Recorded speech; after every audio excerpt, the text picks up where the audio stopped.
జగదేక వీరుడు అతిలోక సుందరి. ఈ celluloid wonder వెనక ఎంతో మంది ఛాంపియన్స్.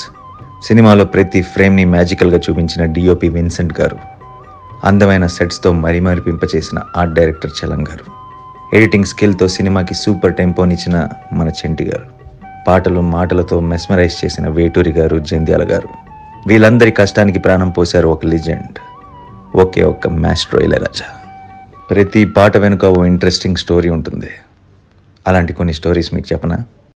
ఒక పాట ట్యూన్ని ఇళయరాజా గారు కంపోజ్ చేశారంట. కానీ పాట విని అన్ని మెలడీ క్లాస్ సాంగ్స్ అయిపోతున్నాయి. చిరంజీవి గారు, శ్రీదేవి గారు అంటే మాస్ సాంగ్ ఎక్స్పెక్ట్ చేస్తారు కదా అని గట్టిగానే అభ్యంతరం వచ్చింది.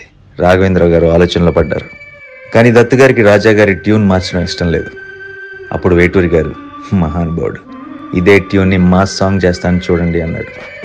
అలా అబ్బని తీయని దబ్బా రాశారు. క్లాస్ ట్యూన్ని తెలుగు సినిమా హిస్టరీలో బిగ్గెస్ట్ మాస్ ట్యూన్గా తయారు చేశారు ఆ ఇద్దరు లెజెండ్స్, ఇళయరాజా అండ్ వేటూరి. ఇందులో మరో విషయం ఏంటంటే, ఈ పాటని డైరెక్టర్ రాఘవేంద్ర గారు మైసూర్, బెంగళూరులో జస్ట్ 2 రోజుల్లో ఫినిష్ చేశారు.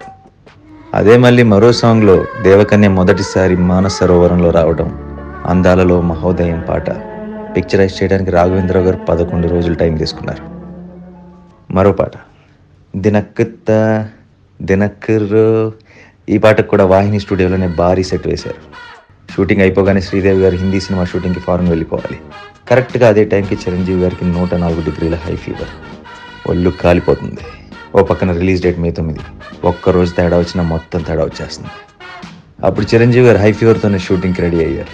సెట్లోనే డాక్టర్, ఓవైపు స్పాంజింగ్ జరుగుతూనే ఉంది. చిరంజీవి గారు శ్రీదేవి గారితో డ్యాన్స్.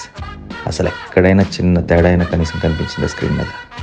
అది చిరంజీవి గారంటే అని ఆ సంఘటన ఎప్పుడు తలుచుకుంటారు దత్తు గారు. అనుకున్న డేట్కి అనుకున్నట్టుగా రిలీజ్ చేయగలిగామంటే దానికి ఆయనకి వర్క్ అంటే ఉండే డెడికేషన్ ముఖ్య కారణం అని మనసు మెచ్చుకుంటారు.